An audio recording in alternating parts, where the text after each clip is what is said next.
Comme tout jeune, quand on arrive en Europe, on s'est dit, bon, le plus dur est fait parce que traverser le Sahara, la Méditerranée, il n'y a pas plus piqué ça. Donc une fois qu'on franchit cette étape, on s'est dit vraiment que le plus dur est derrière nous. Mais une fois arrivé ici, on voit que, bon, c'est vrai que le plus dur est fait, mais il y a encore une autre étape encore difficile à franchir. Beaucoup de jeunes qu'on rencontre développent des troubles suite à ces conditions d'accueil à l'arrivée en France. Tout ce qui touche à la réaction à la précarité de leur situation, des troubles dépressifs, certains des épisodes dissociatifs suite à la non-reconnaissance de la minorité, des comportements à risque, des addictions. Et tout ça, c'est des troubles qui sont en réaction à leur précarité, à la situation en France. Le Grain, c'est un accueil de jour dédié aux mineurs non accompagnés. C'est un lieu ressource, un lieu expérimental créé par MSF et plusieurs associations en partenariat, dont notamment Yes We Camp, Just, le Secours catholique et la Ligue de l'enseignement. Et Médecins sans frontières assure sur ce lieu la partie santé via des permanences médicales, et notamment également des permanences en santé mentale assurées par la psychologue Médecins sans frontières. Je me sens en famille, vraiment tout le monde est bien ici. On est bien accueillis, comme si on vivait avec nos pères et nos mères. Voilà, donc souvent, ça nous fait oublier aussi ce côté-là de savoir qu'il n'y a pas ton père, il n'y a pas ta mère avec toi, tes frères et sœurs. Voilà, le Grain aussi nous fait oublier ça. Les mineurs non accompagnés qui arrivent à Marseille et cherchent à être reconnus mineurs et protégés par l'aide sociale à l'enfance se présentent à une association qui s'appelle l'ADAPT 13. Cette association est mandatée par le département des Bouches-du-Rhône pour opérer l'évaluation de ces jeunes et les mettre à l'abri durant le temps de leur évaluation. C'est extrêmement violent pour ces jeunes de se retrouver face à des questions qui remettent en cause leur identité même et leur âge, ce qui constitue un peu le fondement de leur identité. Et c'est vraiment un processus extrêmement violent. Moi, j'ai eu l'impression, lorsque j'étais à cet entretien, j'avais l'impression d'avoir en face de moi un ennemi, d'accord? Une personne qui était là pour m'intimider, m'embrouiller dans la tête. Parce que les questions qu'elle me posait, elle pouvait me poser 3 questions sur un même sujet, mais de manière différente pour que je dérape, d'accord? Alors que moi, dans un premier temps, j'ai traversé la Méditerranée, je n'étais pas bien dans la tête. La dame en question devant moi voulait savoir la mode de vie, on va dire, la mode de vie de mes parents pour pouvoir me juger. Comment est-ce qu'il faisait des choses? Ton père, il a combien de femmes? Il fait quoi? C'est quoi sa vie? Il fait quel travail? Ça n'avait rien à voir avec moi, bien sûr. Moi, je suis un jeune qui a traversé la Méditerranée pour venir en France faire des études. Mes parents n'ont rien à voir avec ce que je traverse là maintenant.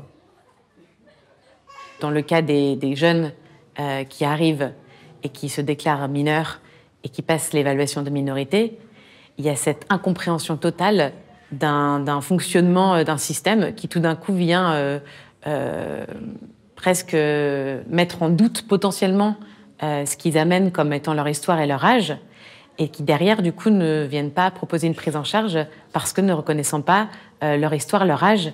Et du coup, il y a quelque chose vraiment qui se brise de rêves, de projections, mais aussi du doute de leurs paroles, d'un récit, et de tout ce qui va s'enchaîner dans la non-prise en charge de ces jeunes. Et en plus de ça, le fait, encore une fois, qu'un jeune ait vécu des événements traumatiques, par exemple d'être mis en prison en Libye, peut faire que les repères spatio-temporels sont complètement bouleversés, et qu'un jeune peut en effet ne plus du tout se rappeler combien de temps il est resté quelque part et être dans l'incapacité de répondre 3 mois et 2 jours. On ne sait pas, au fait, ils se basent sur quoi. Ils vont te dire, hey, tu as des traits sur ton visage, donc tu n'es pas mineur, tu es grand, tu es petit, tu es mince, tu es gros, en tout cas, ils auront toujours quelque chose à dire.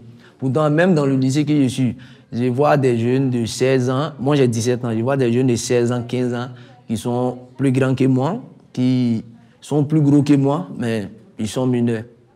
Et bon, comme la décision finale les revient, s'ils ont dit que tu n'es pas mineur, ça ne va pas changer.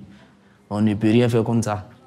On est obligé d'accepter et puis bon, continuer avec la procédure de recours et puis voir ce que ça va donner. Le public accueilli, ce sont donc des mineurs non accompagnés en recours, c'est-à-dire des jeunes qui se sont présentés pour être reconnus mineurs et protégés à ce titre par l'aide sociale à l'enfance.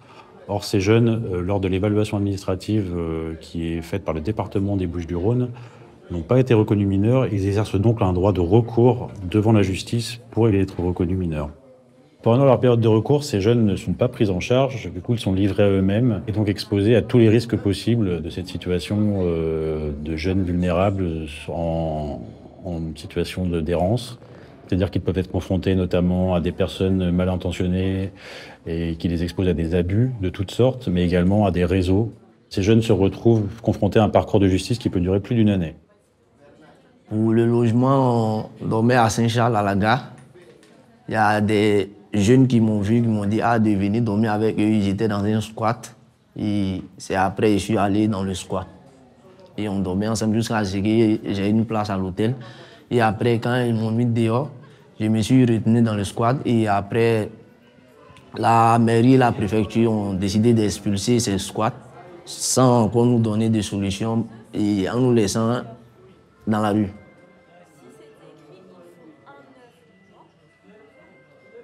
L'adolescence, c'est le passage de l'enfance à l'âge adulte.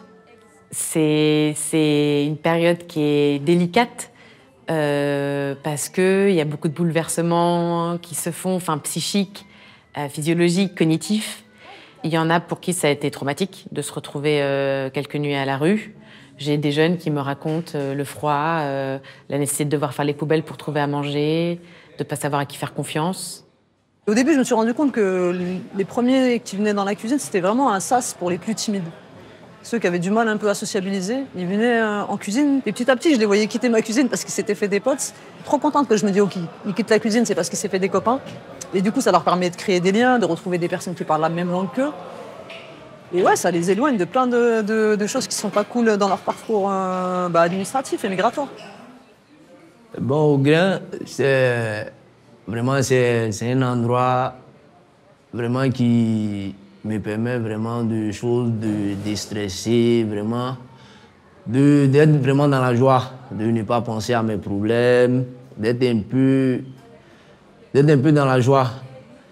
Et ici, c'est un endroit vraiment d'accueil pour les jeunes.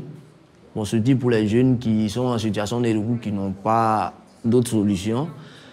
Ici, il y a un peu de tout. Il y a la salle de jeu où on peut jouer à la PlayStation. On fait aussi les cours de français. Il y a la permanence juridique qui est là aussi. Il y a une salle aussi de repos. En tout cas, il y a un peu de tout ici. Ce qu'on n'a pas eu dehors, vraiment, il y a ça ici.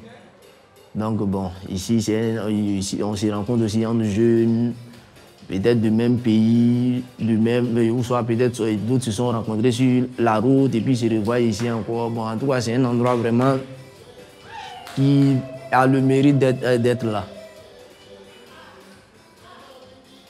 Il y a toute une période comme ça, un peu de construction de l'identité, où le jeune va passer par plein de processus importants, où il y a besoin comme jamais d'étayage, de stabilité, de repères, que ce soit par la famille, par la société, par la culture, pour pouvoir passer par ces bouleversements. Et on sait aussi que dans tout ce qui leur permettra d'avancer, pour se construire, pour pouvoir avancer, il y a besoin de ces liens et que c'est même un levier pour les amener vers des prises en charge, vers du soin. C'est tellement précieux dans cette période, dans cette précarité et dans ce temps de leur vie. Quand je lève la tête et que je regarde autour de moi, je vois que je suis entouré de bonnes personnes et tout. Alors donc du coup, dans ce cas, je me dis qu'il y a vraiment de l'espoir, il y a quelque chose, je peux faire quelque chose de grand. Parce que je suis accompagné